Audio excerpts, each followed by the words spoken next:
All right, people, we are here one final time for the finals of BHDL Season 6, and I am joined by my co-host, Scorpion. How are you doing, buddy?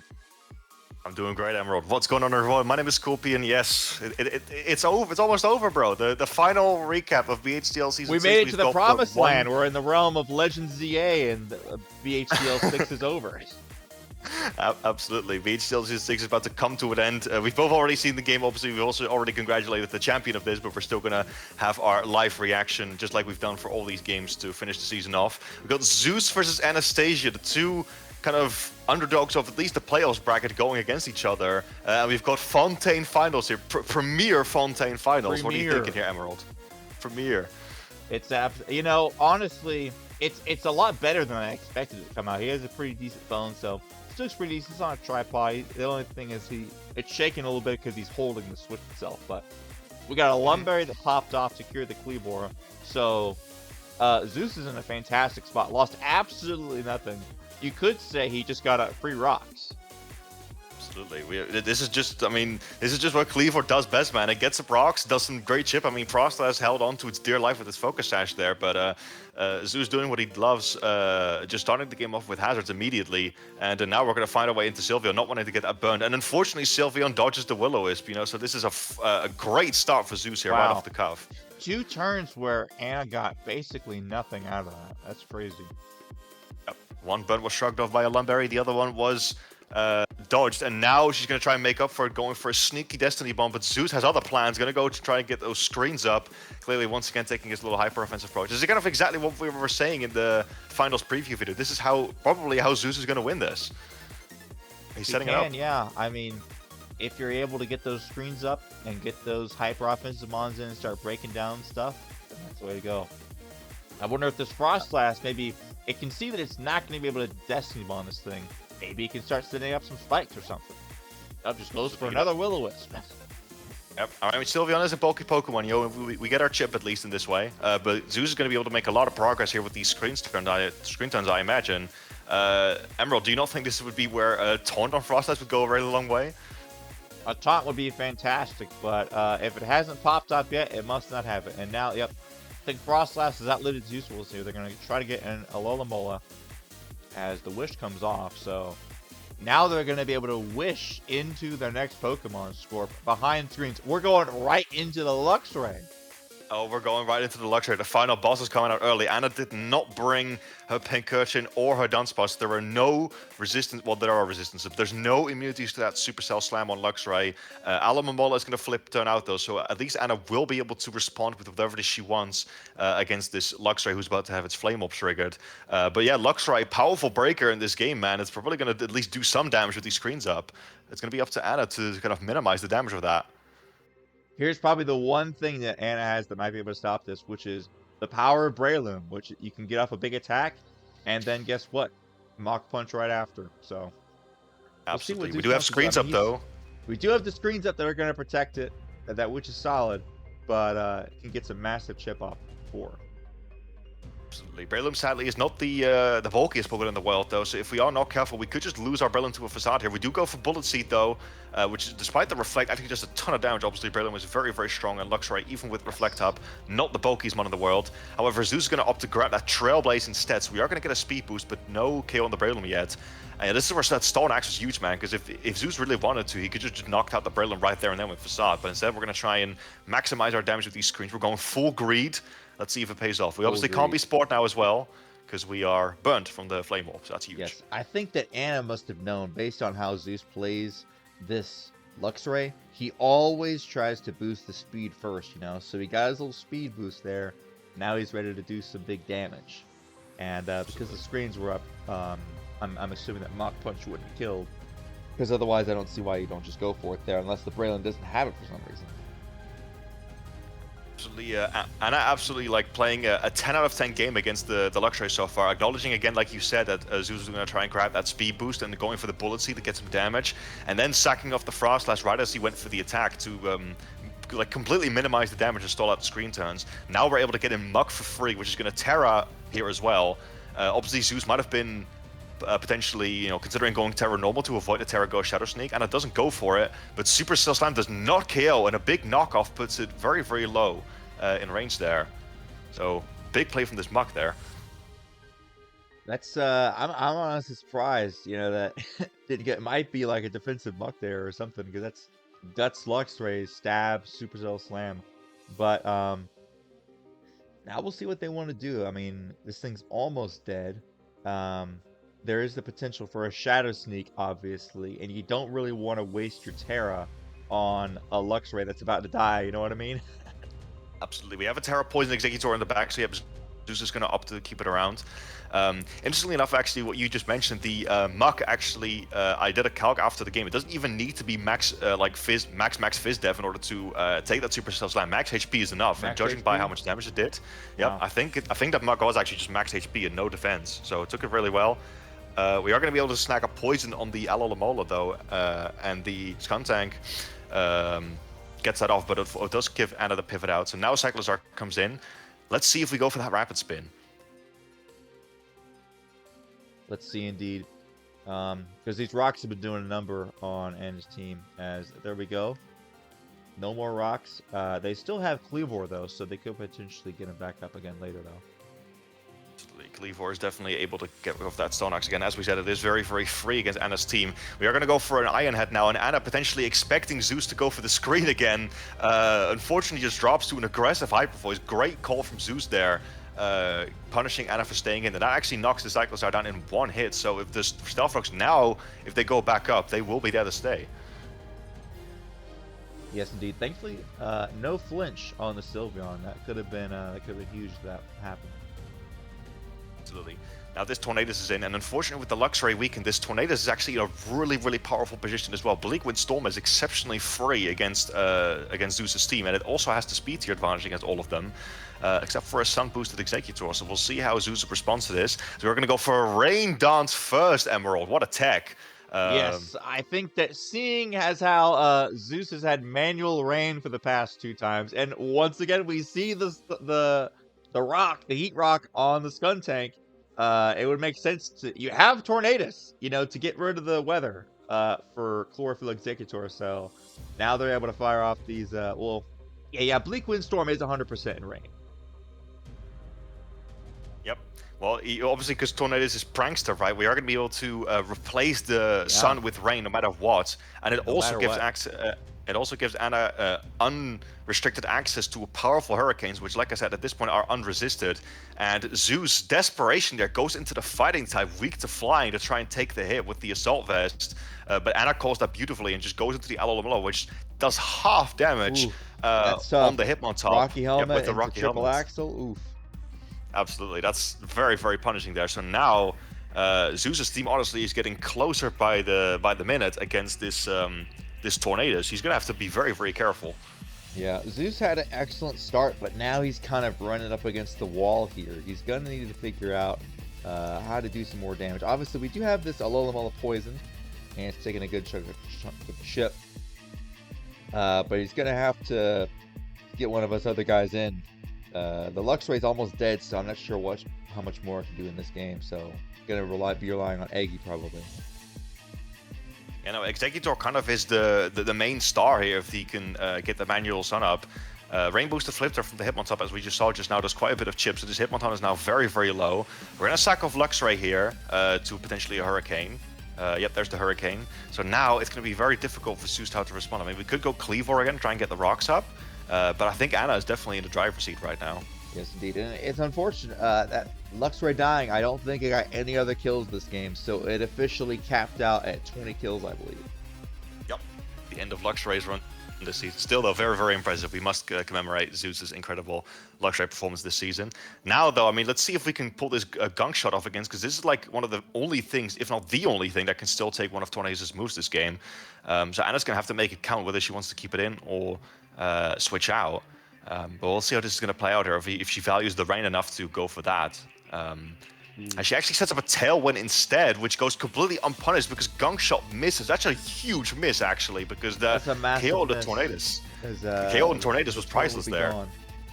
Yep. Because once Tornadus is gone, I mean, it's just free for this Skuntank to set up Sun for the rest of the game. We're also going to unfortunately miss a gunk shot on the Muck there. I'm not sure if that would have killed because it clearly seems to be more of a supportive Skuntank. We unfortunately do not have knockoff, so we can't actually KO this Muck just yet. We are able to poison it, of course, but Muck will knock the Heat Rock off though, so that's going to make it very, very difficult for Executor to sweep with the Sun Up. Luckily, we do get a poison. One of the neat... correct me if I'm wrong, Scorp. I do believe that Ghost resists poison, correct? I guess, yeah, we see it right there. It's just one of the weird niche ones where it's like, oh yeah, that does resist that. Yeah, it does. All right, going to see Alalomola switch into another gunk shot here. I mean, the poison is huge on Alo. I will say that. That has definitely crippled its longevity. Tailwind's going to peter out. No, hasn't done much for Ana, unfortunately, here, I think. But now Ana is just afraid to go for another flip turn again, so we do get the Sun Up, but okay, no, we're gonna go for a Wish instead. We got a big wish, and I can think of a certain Mon that would really appreciate that Wish score.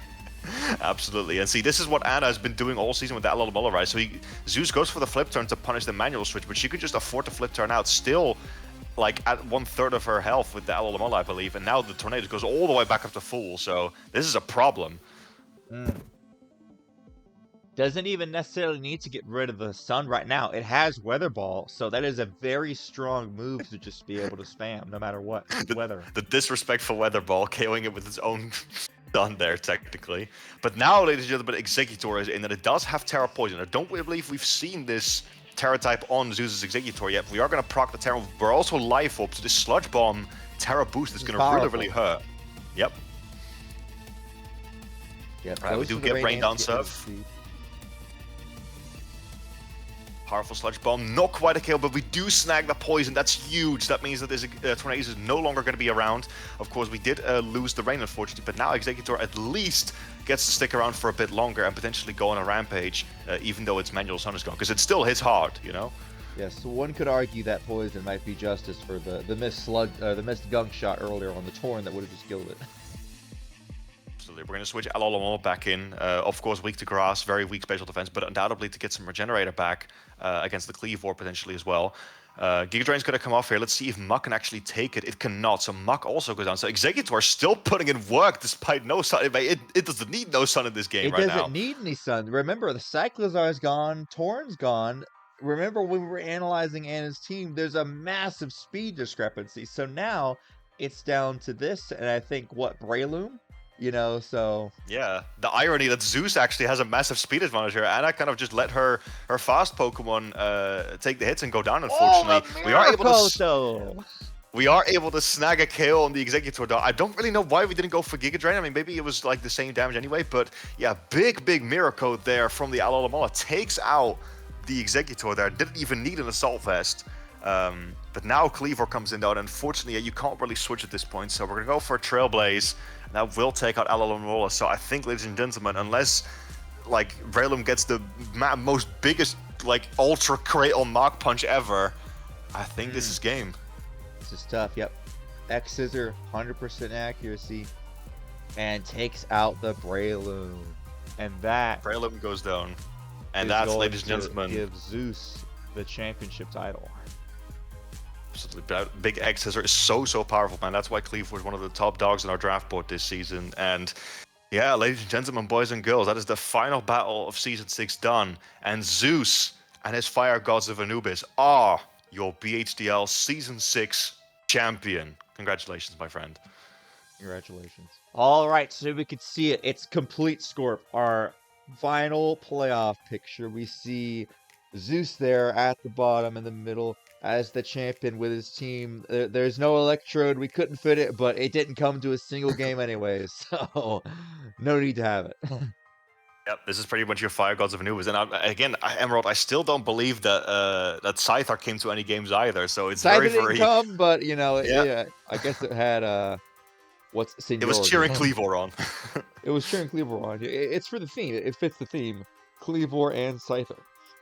Absolutely. Hopefully we see someone, a Mad Lad in the BHDL later, maybe in Season 7, who drafts Scizor with it as well, like Scizor, Scyther, and Cleavor. That would be crazy.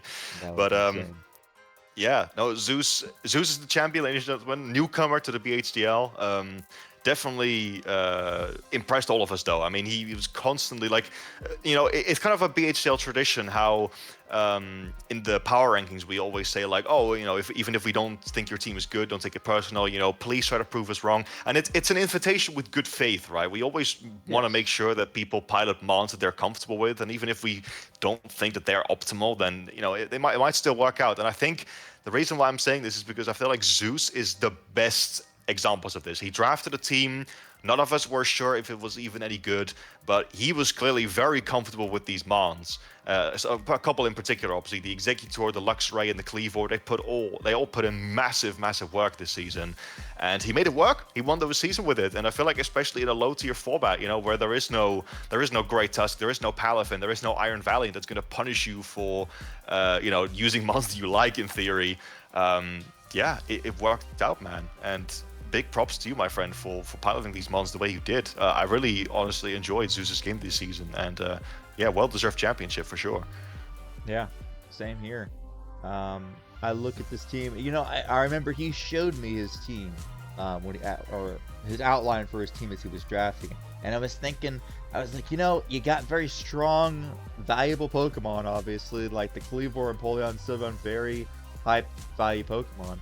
But then I was like, your speed twos, buddy. But it was like, don't worry, I got it. And he gets around the speed with either agility or chlorophyll, you know. If it works, it works, man. Agility was the name of the game in this season for his team, I think.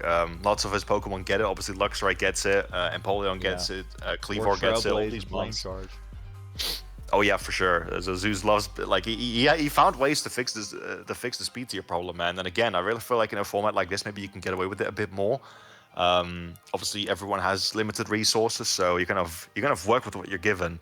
And I mean, you know, we talk about his team, but I really feel like we do have to acknowledge that, you know, Zeus is definitely like a strong player. Like just the way he's piloted this, like he makes solid plays, just like we see from a lot of coaches who do well. And it's cool to me to see that from, you know, one of our new players, kind of like a Kingbura situation, right? Or old Anna with back in the day, where we're like, oh wow, this player is good, and it makes solid plays, and he preps very well, and he always has a plan in mind when he's building. Yeah, no, I think that's actually a really good point. I think that's one of my favorite qualities about Zeus. He has a game plan and he knows how to execute it very, very well. So what I was gonna say is it just makes me excited to see what Zeus can do, like in a normal format, let's say, right? Like what kind of team he drafts, and more especially how he's gonna make it work. Yep, exactly. And let's not gloss over the fact that Luxray, well, it's already earned its spot, but we should just go over it again, the fact that it is indeed the kill leader and will be the mascot for Season 7 score. Very something to look forward to.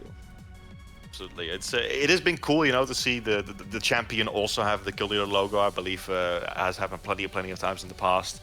Raymond Sandy Shocks, obviously from Season 1, my Palafin, my Lunala. But you know, like these are all powerhouses, right? So to see this happen with a bloody Luxray, you know, a Pokemon that very often gets memed for being quite bad in competitive analysis videos. Obviously, it has access to Terrestrialization this season, and it made it work, man. The Zeus, he kind of went all out with this mon, right? Obviously, he kind of intentionally used it as a King Gambit on occasion, where he leaves it till the last mon. Basically, so. Yeah. It is worth mentioning that Zeus definitely went for this, right? Like obviously, I think I've said it in my own video, maybe somewhere on BHDL, but like when I was piloting Lunala in Season 5, right? I mean, obviously it was my Uber, so I was obviously going to try and do well with it, but I wasn't specifically going out of my way to get kills with Lunala specifically every game, right? And applies to most of the other past kill leaders as well. But Zeus definitely did do that with Luxray. It's interesting to me how it worked, you know, he really just pushed it all the way. And I mean, 20-5, even in a low tier season, is an incredible record for a Pokemon like this. Yeah, that's pretty solid. Noivern did come close, but Luxray made it to the playoffs, and so was able to get some more of those kills. So. No, very, very cool kill leader board, if you ask me. You know, obviously Primarina kind of is a good mon no matter what. And I could definitely see Superior, especially if it's a Terra Captain in a regular league. I could see doing really well. But like, when do you ever see a Clodsire, you know, on the top rankings of the Yeah. I think that 11 and like 5 is crazy. this season, like I love to going back and watching these games for the recaps. Just all the heat sets and all the like cool mons that got to be used. Like it was an absolutely incredible season for some of these lower tier mons. Absolutely. Well, that kind of brings me to my next point, Emerald, that we wanted to talk about, and I'll let you go first. Like, for us as seasoned BHDL veterans, right, and obviously members of the staff team, what do you feel like it was like for us to watch the season from the sidelines and not participating? I'll tell you what, I don't know about you, but it was a lot less stressful. I was just able to kick back, see these sets put in work, see these hype matchups, and not have to worry about team building at all. You know, so that was nice. Although I will say it definitely helped me to recharge my batteries and get reinvigorated for the next season. Absolutely. I mean, it's great to hear that. As for myself, obviously, I mean, it is a shame, right, that obviously in this season we had, obviously I won Season 5, so I couldn't return to defend my title for this season, but still, though, I mean, it definitely did me good as well. As I mentioned in my closure video for Season 5, I was very burnt out back then. And just to really see like what would happen if us two didn't participate, if B.Nard and Raymond didn't participate. It was really cool to me to see just in general how coaches like Lazyboi, how coaches like Cody, DRVR, you know, all these people, all these great players who've never reached the playoffs or really done that exceptionally well in the past, really got to shine. I mean, obviously DRVR was really close last season, but it was just great to see this new talent rising up, and seeing them, you know, go at it motivated, like, oh, you know, these accomplished BHDL players aren't participating, so maybe this gives us a chance. And I was really rooting for all of them. Like, it was really cool to see. And yeah, like you said, like I was definitely also, when it comes to real, as far as real life was concerned, I was also definitely like not in a position to participate. So I'm very glad I didn't. But I also feel very refreshed. Obviously, we have the speed draft going on right now, week 1. That was very fun to come back to, essentially. And yeah, I feel like the what else was I gonna say? Oh yeah, the thing with this season 6, right, is the low tier format really changed the dynamics of BHDL again, and I'm really happy that we were able to do both this and the Ubers League, just to sort of see how our coaches would adapt to that, essentially. Yeah, it's always good to keep us on our toes and to keep trying different formats, because just going with the same mons over and over again would definitely get stale. And so seeing how the different mons work in different formats, you know, always good to see. I think we definitely did the right choice, you know, shaking up these formats twice. And it's been really great to watch this unfold. It's also been a great honor, honestly, with the two of us to do these recaps. I had a lot of fun. Obviously, I wasn't there in the first week, but after that, we took it off. And yeah, it was a lot of fun, honestly, to watch all these games. Like you said, we had a lot of heat throughout the season, lots of cool techs. Even the coaches that didn't make playoffs, they definitely entertain us. You know, shoutouts to Danger Dave, Fornabil, Brandon, obviously, and everyone else. H.I.M. H.I.M for sure. Yep, Aprater, Stefan. Let me just mention everyone: Arcaniner, Stefan, Aprater, and B-Nard. Obviously, all of them. Thank you for providing us this entertainment. It's great to watch all of you. Absolutely, yeah. And just I'm thinking too, because we got Legends DA right now, but we got champions around the corner. Just think about like Scarlet and Violet as a whole. This generation, we've had the BHDL since like what, summer 2023. It's fall 2025. We started like when the whole meta came out. With these like usually Pokemon games get pretty stale. Like I think about Oras, after like a year, not as many people were playing. We've been playing the same Pokemon game for 2 years, basically. I mean, there's been DLC and other stuff that's been added, but the beauty of the BHDL is that it's able to keep us all playing the game that otherwise we might have stopped at a certain point. You know, like realistically, like maybe we would have been doing a few Wi-Fi battles, but you know, I've never been as engaged with a Pokemon game for this long as with Scarlet and Violet, which is part of why it's one of my favorite Pokemon games. But a big part of that is BHDL. So just Yeah, thank no, you to for everybody sure. that's participated. The same, yeah. Like it's not just Pokemon Scarlet and Violet, really. It's Battle Hub Draft League and the community we have with Battle Hub Draft League. You know, we're all we've really like what started out as a draft league that was kind of just a side thing or kind of like a continuation of the original Battle Hub server has really sort of set itself into this own thing where we're kind of our own separate community, and obviously there's connections between the two. But we even have a lot of people that were never in that original server now, and they're great additions to the community. And I really feel like that, you know, because obviously Scarlet and Violet also had these multiplayer features, so we were able to, you know, come like we didn't just do draft battles, we also did multi battles with each other. We did Ogre Oustin, we did the barbecues on the hide and seek on the Blueberry Academy. Like Scarlet and Violet in that regard had a lot to offer us as a community, and I feel like it was beautiful. Honestly, like if anyone's watching at this point right now, let us know if you want the BHDL team to do a podcast to reflect on all of Generation 9, because I feel like that might actually be a cool thing to do a second episode of that. To try and talk about this stuff, because Generation 9 I think left a big impact on all of us, and the creation of the BHDL in conjunction to that even more so.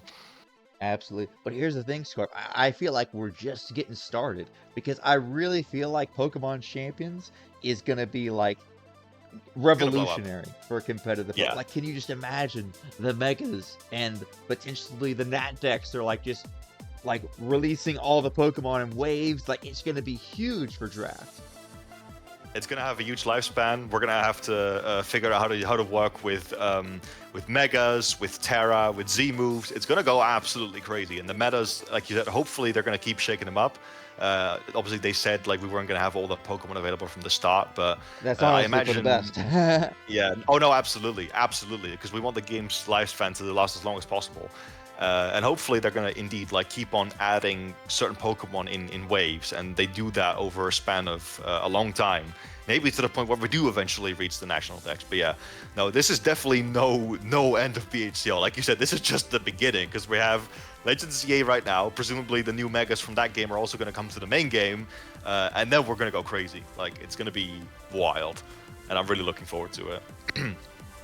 Yeah, it's going to be insane, and then Gen 10 after that too. So you know, we're going to keep on cooking. We have no. I don't think we have titles or any information regarding Gen 10 at all. No, we don't have anything yet. Leaks. But you know, it's. I mean, Scarlet and Violet came out end of 2022, so it'll be coming down the pike. But we got Champions to hold us over until then. No, Champions is going to be what most of us are really looking forward to, you know. And who knows? Maybe if once we kind of all reach a point where we've done the story, then we can even do a fun little off-season event on Pokemon Legends ZA. It'd be kind of cool, assuming it's possible, but we'll see. Yeah. So lots of cool stuff in the BHDL, and just once again, you know, congratulations to Zeus for winning it all. The Legends of Low Tiers, they got that title in Discord. So if any of you guys are watching, you know, be sure to like stay tuned for the Battle Hub Draft League whenever presumably Season 7 starts. You know, it's going to be a whole big thing all over again. Absolutely. I mean, if Pokemon Champions, like I mentioned in the announcements on Discord, if Pokemon Champions is still quite a far while away, there is potentially a chance of us doing another season on Scarlet and Violet, kind of to round it off. But I mean, I guess we'll see about that. Nothing's been confirmed with that yet. If it is on Champions, though, we're really going to go crazy. But stay tuned. The main message to take away... Exactly. The main message to take away is stay tuned. BHDL is not going anywhere. And be sure also to tune into the little speed draft we got going on right now, because we're currently in week 2. Next week's going to be myself and Emerald, us two, facing off against each other, actually. It's going to be epic. Really looking forward to that. Yep, going to be epic. And then we also have B.Nard versus Raymond on the other side of the bracket. We have Kingbura doing commentary. Yep. Just wanted to mention that. Yep. Got Kingbura doing weekly watch-togethers of those games. Obviously, there's only 2 games per week, but... yeah, he's doing that in English as well, so really honored to see that. Yes. All right, I think that's about it. Any other comments, Scorp? Not really, yeah. Again, thanks to all the coaches for participating in Battle Hub Draft League Season 6. Appreciated all of you. It really was another successful season. You know, I always say at the start of the season, right, to a successful season, everyone, and this was that. It was great. So thank you, everyone. We hope you enjoyed the weekly recaps that we did. We're happy to round off Season 6. Congratulations, Zeus, for winning, and that's all I got. See you next time, everyone. All right. Peace out.